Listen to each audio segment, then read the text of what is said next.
Private పాఠశాలల్లో నిబంధనలకు విరుద్ధంగా పాఠ్య పుస్తకాలు, యూనిఫామ్స్, బూట్ల అమ్మకాలు చేపట్టకూడదు. పీడీఎస్యూ, టీఎస్పీ, జీవీఎస్ విద్యార్థి సంఘాల డిమాండ్. ప్రగతిశీల ప్రజాస్వామ్య విద్యార్థి సంఘం, తెలంగాణ స్టూడెంట్స్ పరిషత్, గిరిజన విద్యార్థి సంఘం విద్యార్థి సంఘాల ఆధ్వర్యంలో బాన్స్వాడ మండల విద్యాధికారి ఎంఈఓ గారికి వినతి పత్రం అందజేయడం జరిగింది.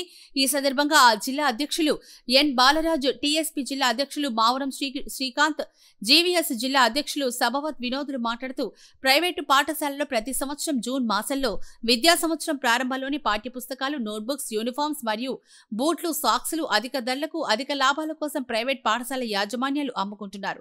దీనివల్ల పేద, మధ్యతరగతి విద్యార్థుల తల్లిదండ్రులు అనేక ఇబ్బందులు పడి పిల్లల చదువుల కోసం అప్పులు తెచ్చి బాడీలో చేర్పిస్తే స్కూల్ ఫీజులకే భారం అనుకునే తల్లిదండ్రులకు ఈ పాఠ్య పుస్తకాలు, యూనిఫామ్స్ అమ్మకాలతో మరో గగ్గోలు పరిస్థితుల్లోకి వెళ్లిపోతున్నారు. కావున ఏ ప్రైవేట్ విద్యా సంస్థలు కూడా పాఠ్య పుస్తకాలు మరియు యూనిఫామ్స్, బూట్లు, సాక్సులు విక్రయించకుండా అధికారులు ప్రతి విద్యా సంస్థలో నిఘా పెట్టి తగిన చర్యలు తీసుకోవాలని, లేని పక్షంలో విద్యార్థి సంఘాల ఆధ్వర్యంలో ప్రైవేట్ విద్యా సంస్థలపై విద్యార్థుల ఆధ్వర్యంలో తగిన కార్యాచరణ చేపడతామని ఈ సందర్భంగా హెచ్చరిస్తున్నామన్నారు.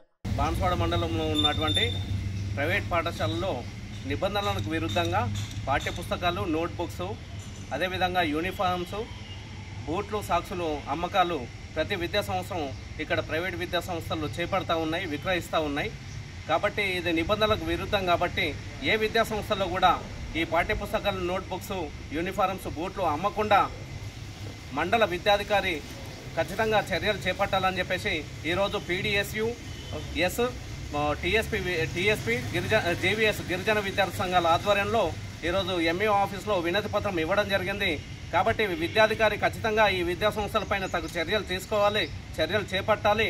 ఏ విద్యా సంస్థలు కూడా ఈ వస్తువులు, ఈ యూనిఫామ్స్, ఈ పాఠ్యపుస్తకాలు విక్రయించకుండా చూడాలని చెప్పేసి, లేని పక్షంలో విద్యార్థి సంఘాల ఆధ్వర్యంలో విద్యార్థులతో తదుపరి కార్యాచరణ ఖచ్చితంగా చేపడతామని చెప్పేసి ఈ సందర్భంగా డిమాండ్ చేస్తూ ఉన్నాం.